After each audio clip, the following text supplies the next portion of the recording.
皆様こんにちは。いつもご視聴くださりありがとうございます。いや買うつもりなかったんだけどね。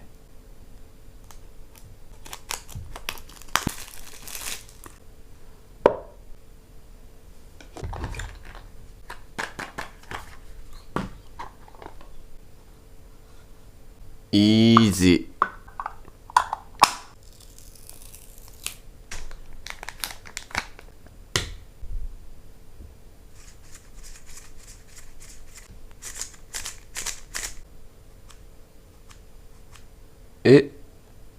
オートフォーミングないって言ってたけど、結構強烈なんすけど。ええ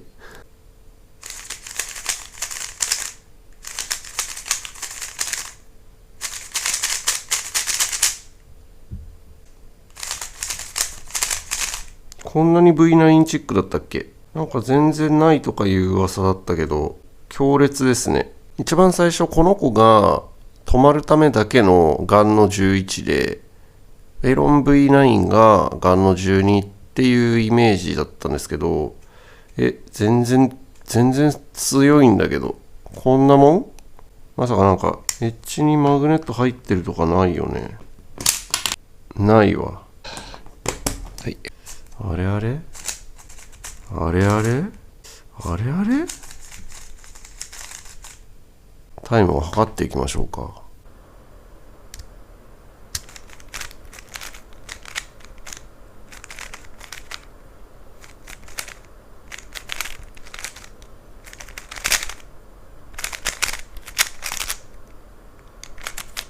間違えた。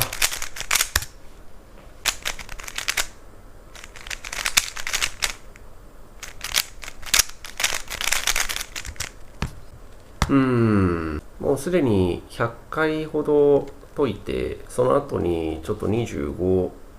測ってみたんですが、マグレブ特有の行き過ぎる感じというか、若干こう得意ではないっていうところはありますが、 WR2021 シンジ君と内部が原色のバネ式とマグレブでも感じたことだったんですけど、マグレブの方が硬いような気がするんですよね。リバースコーナーカットとかはバネの方が同じぐらい締めた時ってなんか結構出るような気がしてですね。で、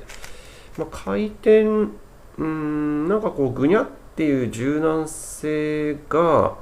マグレブの方がないようなイメージがあったんですけど、この子も、例に漏れずなんか結構硬い感じの回し心地な気がするので、バネにしてみようかなと思います。紫色の磁石のマグレブが入ってるんですけれども、これを RS レームの青カップのバネにちょっと変えて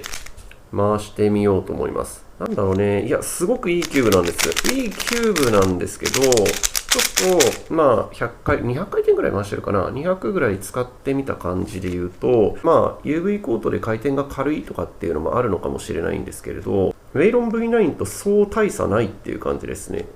結構オートフォーミング強めなんですよね。これは45度締めてますね。結構強めですね。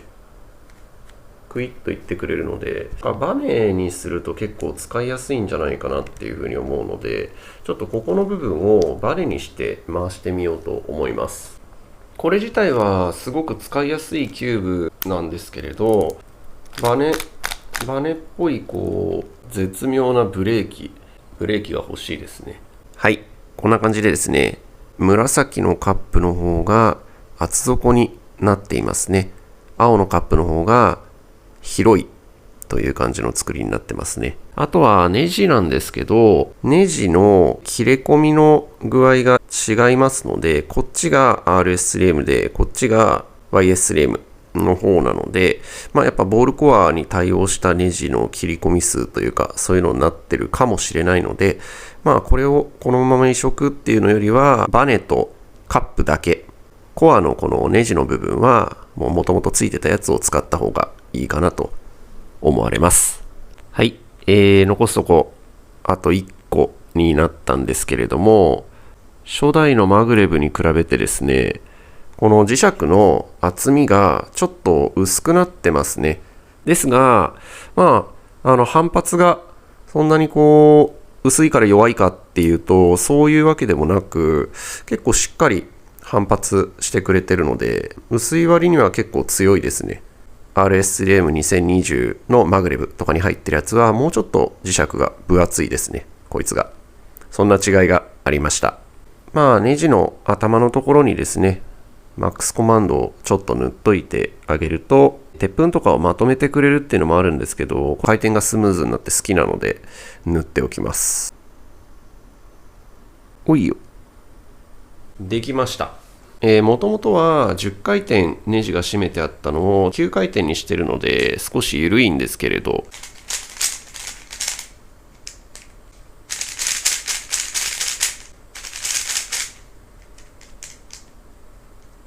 ちょっと緩いんで調節をしてみましょう。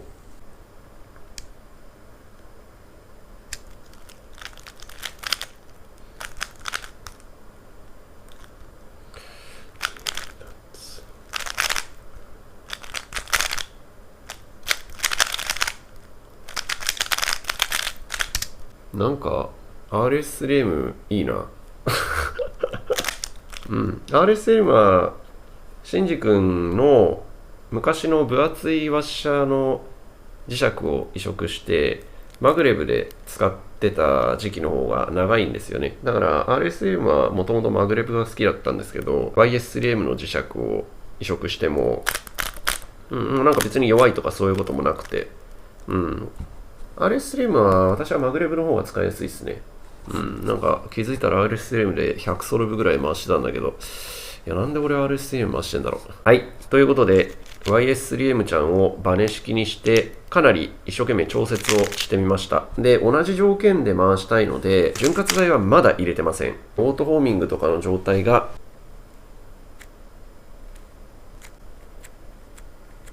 バネなんですけど、こうしっかり効いててですね、こんなに引き込んでくれるのっていう感じですね。では同じ条件で締め具合も同じような感じですね。条件を同じにしたかったので潤滑剤はまだ入れてません。まだちょっとカサカサした感じが残ってます。では25測っていきましょうか。どうなるかね。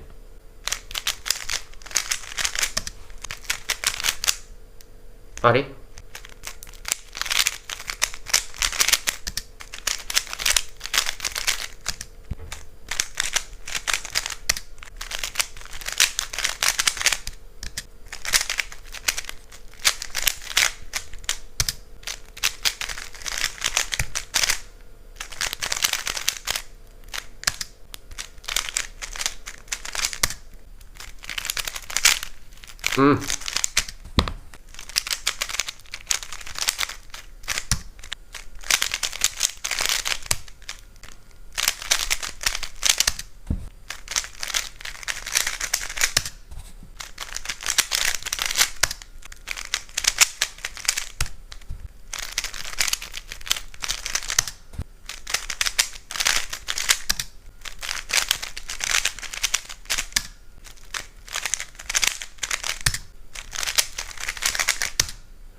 ズルしちゃったよ。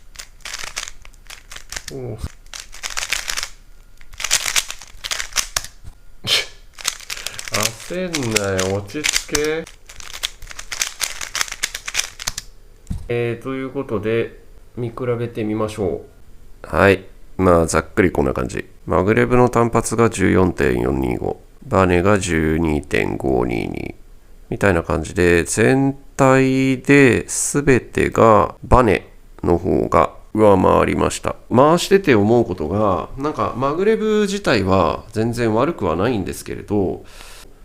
回し心地も別に嫌いでもなんでもないんだけど、なんかタイムが出ないみたいな、そういうのだったり、自然な減速がないっていうのがちょっと違和感があって、別にぐしゃぐしゃしちゃうとか、なんか回転が軽すぎてグラグラしちゃうとか、そういうのは特にこれの一番最初の初期状態ではなかったんですね。もう全然回しやすいなと思ったんですけれど、なんかやっぱり心のどこかで不安な感じがあってですね、普通はここが速くてだんだんゆっくりになってペタって止まっていくよねっていうのが、今はね結構こうやって吸い付いてくれるんで、減速しないみたいな、加速するっていうよりは減速しないみたいな感じにはなってるんですけど、でもなんかこの辺の自然な減速みたいなのがマグレブの状態だとなくてですね、不安な感じなんですよね。力を抜いて回すとマグレブって結構綺麗に回るんですが、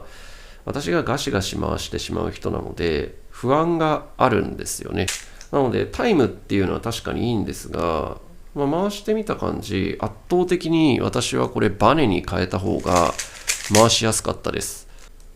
これぐらい。結構私最近締め気味が好きなので、かなり締めてるとは思うんですが、コーナーカットは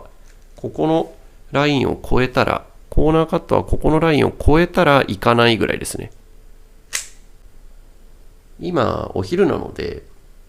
夜まで少し仕事が終わった後回し込んでみて、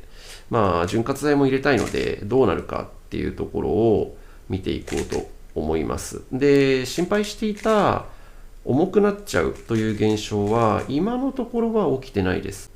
まだ全然ね、多分300も使ってないと思うので、でもなんか若干粉っぽいのは確かに出てるような気はしますが、大丈夫かなっていうのはあるので、またそれは追って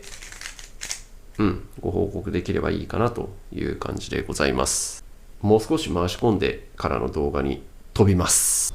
はい。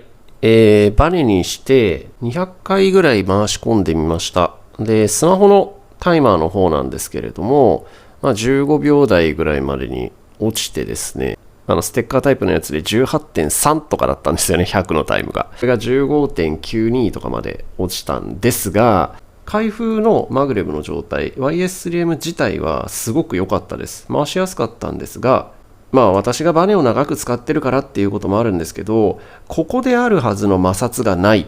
ていう不安というのですかね。柔らかすぎるとか速すぎるっていうことはなくて、なんか不安で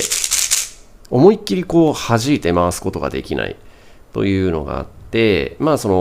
しく弾いて回すっていう回し方をしてないじゃないかと。いや、その通りなんです。その通りなんですけど、なんか自分の感覚に合ってないというのがあって、ちょっとなんかうまく回せないねっていうところがあったんですけれども、これバネにしてね、これめちゃめちゃいいんですよ。ということはですよ、これね、V9 もバネにしてあげるだけでも、だいぶこれ使いやすくなるような気がするんですよね。私はもう今、買ったばっかりなんですけど、ミスった。YS3M のこの状態。これはもうずっとバネの状態で使い続けることが回してて決定しました。なのでもうこれにマグレブを入れるっていうことはないんですが、ものすごく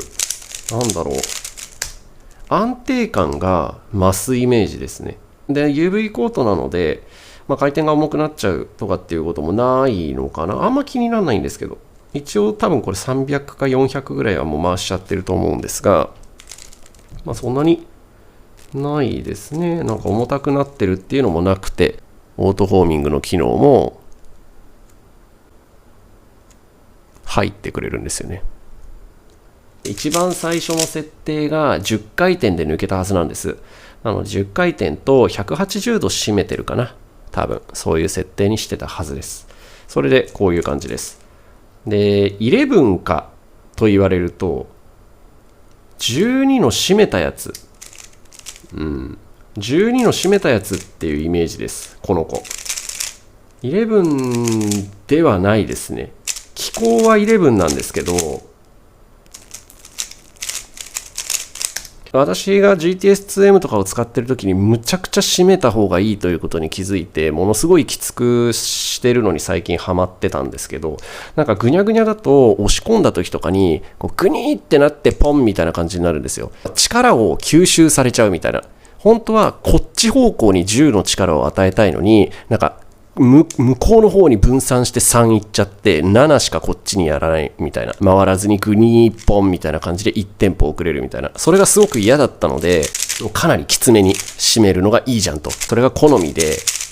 ガンの12とかもだいぶきつめの設定にしていたんですが、ガンの11かって言われると12です。きつく締めた時の12。または、私はちょっと試したことはないんですが、試せば、GES プロに入れ替えれば12のリープを作ることはできるんですけど、それは試したことないんですが、おそらくリープに似てるんじゃないんですかね。想像以上に12です。エッジのマグネットとかも入ってないですし、やっぱボールがでかいので、コアのマグネットが遠いはずなんですよ。コアのマグネットが遠いっていうことは、この間に反対の磁極が発生してないことになってるはずなので、11なはずなんですよ。気候的には。12みたいな、ここでこいつが反発の磁力でここで浮いてるみたいな、そういうのじゃないはずなんですよね。ですが、思った以上に12です。で、私はキンキンで運がいいことに12回しやすいなーなんて思ってた矢先のことだったので、なおさらなんかいいなーなんて思って、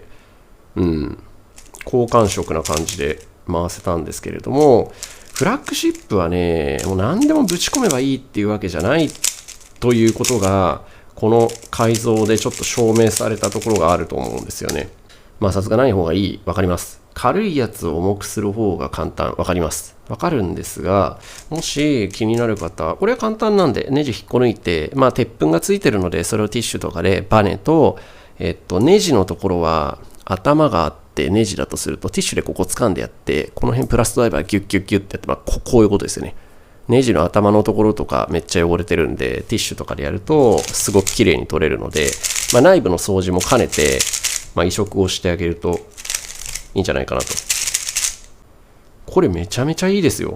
YS3M のボールコアバネバージョン。で、1点思ったのが、これこんなにウェイロン V9 ですか皆さん。これ、なんか想像以上に V9 で、その質感とかもそうですね。プラスチックの硬さみたいな面では、若干こっちの方が分厚いプラスチックなのか、ちょっと硬いようなイメージがあります。V9 の方がもっとなんか空洞感があったんですね。なので私はまだこれは許せる空洞感なんですが、それでもやっぱり GTS2M とかみたいな硬いプラスチックの素材ではないですね。やっぱちょっと柔らかめなプラスチックを無理やり UV コートで硬く見せてるみたいな、そういう感じの材質だったんですが、V9 より私はこっちの方が好きです。で、回し心地がですね、足のピースとかの形状も全然違うのに、想像以上に V9 なんですよ。V9 の方が、ここのマグネットのおかげで、バインみたいな、独特な回し心地を持ってる。12を強烈にしたような回し心地を持ってるっていう感じなんですが、これもこうやって見てくださってる通り、だいぶホーミング強めなので、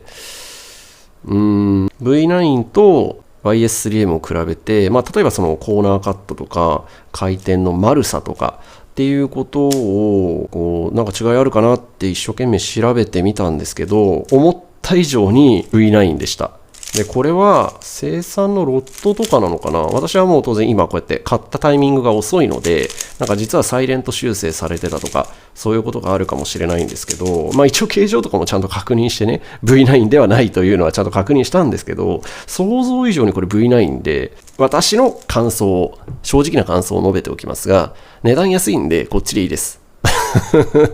もし、ボールコアという機構が気になっている方、そもそもYS3M と V9 両方気になってる方、YS3M でいいです。YS3M でいいと思います。で、UV の方がなぜか摩擦があまり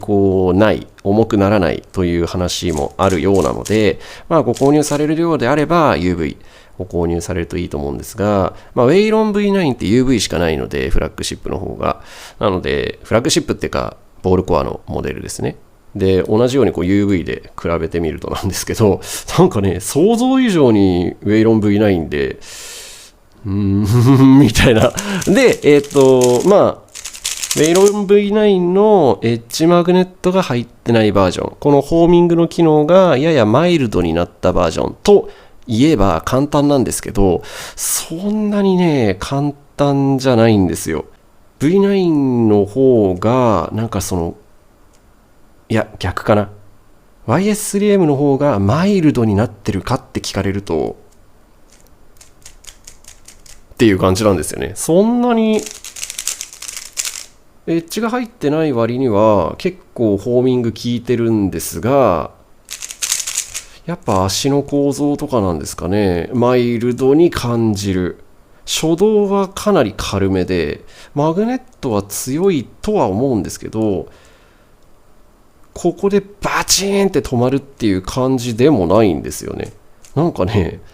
ちょっと舐めてました。想像以上にバランスのいいキューブです。かなりおすすめです。初期の状態は、ちょっと前の動画の部分でお伝えしてると思うんですけれども、やっぱマグレブってちょっと硬いイメージがあるんですよね。コーナーカットがというか、リバースコーナーカットがというか、リングがこう磁石で反発してるとしたら、例えばなんですけど、こう反対だけがもう限界までガッてぶつかっちゃって、もうこれ以上うにってならねえぜみたいな感じの硬さというか、マグレブの場合だと足の部分、ここの部分が硬いみたいな、そういう回し心地がある中で、やっぱバネのやつっていうのはこの柔軟性っていうのがやっぱ優秀、非常に優秀で、そうですね、心配してた回転の重さっていうのもないので、不安だけ取り除いてくれたキューブっていう感じに仕上がってます。これマジです。すごくいいですね。なんでこんなあれなんだろう。逆に今までこれバネ入れてみようっていう風にやったことある人いないのかな。めちゃめちゃいいんですけど、これ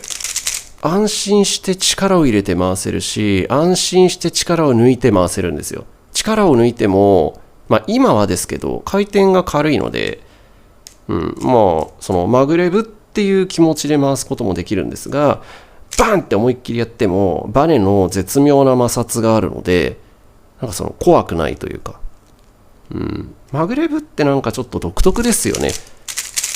私2021の時もそうだったんです。内部原色のバネ式とシンジ君だとバネ式の方が回しやすかったんですよ。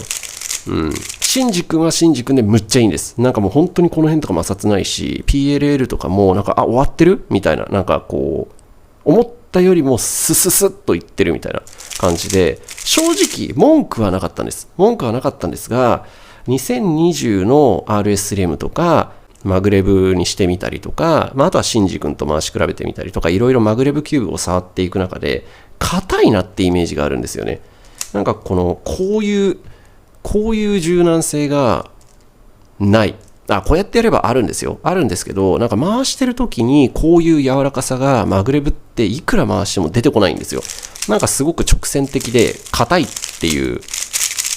イメージがあったんですが、これはYS3M のボールコアと、私はなんとなく RS3M2020 のバネと交換したんですけど、2020のバネとの相性って結構良かったので、バネとの相性というよりは、普通にそのボールコアがバネとの相性が良かったという話なんですけど、これ非常に使いやすいです。おすすめです。UV は相変わらずダメです。私は首相多感症すぎて、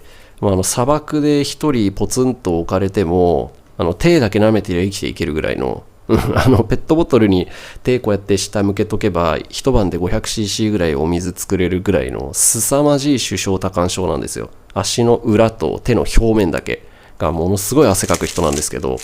もうそういう人にとっては UV 無理です。無理なんですけど、その無理を押し切ってでも、なかなかいいじゃんっていうのがあって、かなりね、かなりいいですね。これおすすめします。このキューブ自体もおすすめなんですけど、このカスタム、バネカスタムも結構いいです。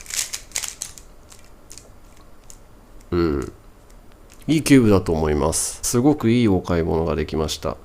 UV は無理だな。なんかもうね、アロンアルファを指に塗りながら回してる感じなんですよ。全然滑らなくて、なんか、全然滑らないんですよ。なんかもう、ルービックキューブ回してると結構手ベタベタしてきて、こう、なんかくっついてくるなみたいな。で、手を洗った後にキューブ触るとなんかあれこんな軽かったっけみたいな感じですごい回しやすくなる感覚あるじゃないですか。あれの深いバージョンがずっと続いてる感じです。わかると思います、これで。なんか、もうとにかくすっごいくっついてくるのよ。だからちょっと PLL が特に回せない。回せないんですが、いい。安定感が半端じゃないですね、これ。いや、めちゃくちゃね、ベタベタするんですよね、本当に。手のベタベタを我慢してでも、回してもいいかなっていうぐらいのキューブなので、皆さんももし、気が向いたら、この、バネカスタム、やってみてください。結構ね、おすすめです。ただ、想像以上に V9 でした。こんなにね、ホーミング機能があると思ってなかったんですよ。すごい吸いますね、この子。めちゃくちゃ吸い付くんで。大きい磁石。なんか、12みたいな反発で吸着でドンみたいな感じよりは、コアの大きい磁石に対して、こう、磁力の効いてる範囲が広いみたいな感じの効き具合ですね。だからイメージとしてはガンの251のリープみたいな感じ。下の磁石がでかくて効く範囲が広いみたいな。なんかそういう感じの吸着の感じですね。すごくいいキューブでした。びっくりしました。はい、いかがだったでしょうか。こちらのキューブですね、一番最初購入する前までは11だと思ってたんです。まあそうですよね。ここにしか磁石がついてなくて、で、コアマグネットのコアも、まあ離れてるコアという感じの構造なので、まあここでの磁石というかね、対の磁極は発生しないだろうと。だから止まるためだけのキューブというふうに思っていたんですが、なんの。めちゃめちゃ吸い込んでくれるんですよね。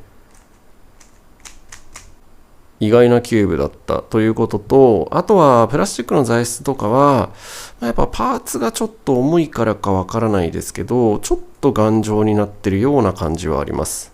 ですが私がもともとこれそういう感じなんじゃないのって思ってたのとはちょっと違いましたね。RS3M とかみたいな硬いプラスチックを使ってるのかなと思ってたんです。ですけど、これは V9 寄りですね。ちょっとそういう UV コートでちょっと頑張って硬めを表現してるという感じで、内部は軽い感じ、空洞みたいな、そういった感じのプラスチックの素材となっております。単純にこの YS3M っていうのは気になってると。で、V9 も気になってると。モーユーさんが出したコアマグネットってどういうやつなのかなというのが気になってる方は、ぜひ買ってみるといいと思います。というのも、RS3M のスーパーの方は、もうコアマグネットではないという感じのキューブだと、いろんな方がおっしゃってるので、そういう感じなんでしょうね。要はコアマグネットが弱すぎるという感じで。で、V9 はと言いますと、ここですね。実際この子を触ってみて分かったのが、ここの磁石によって、ここで、コアの磁石とここの磁石で、ここで磁石の反発が起きていることによって、さらに減速せずにここに突っ込むことができるみたいな感じなので、余計にこう、ブルンみたいな感じで、独特な回し心地があって、振動が気になる。回しにくい。癖がある。という感じに感じてしまう方が多い。私もその一人です。というキューブなんですが、この子はこうやってグッと吸ってくれるんですけど、初動も軽いし、ゆっくりこうやってやるとドンってなるんですけど、早く回してる時にこのドンっていう振動がこう邪魔になってくるかっていうと、そういうことが全くないんですね。なので、思ったよりも非常にバランスの良いキューブに仕上がってるなといった感想でした。で、先ほども述べた通りなんですが、バネに交換することによって安心して回すことができるキューブになっているので、非常におすすめです。参考になりましたでしょうか。もしね、やってみようという方がいらっしゃったら、ぜひキューブを改造してみてください。こちらはね、本当におすすめです。私はもうこれはマグレブに戻すつもりはもうずっとなくて、ずっとこのバネの状態でやっていこうと思うんですが、非常にいいカスタムができたなと思っております。あと最後に、今回の動画はマイク、いつもマイクで録音してるんですけれども、マイクの位置をあっち行ったりこっち行ったりという風にしていたので、ちょっと音が聞き取りづらいところ、声が聞き取りづらいところが多々あったと思いますが、そんな中、最後までご視聴くださり誠にありがとうございました。それでは、まったねー。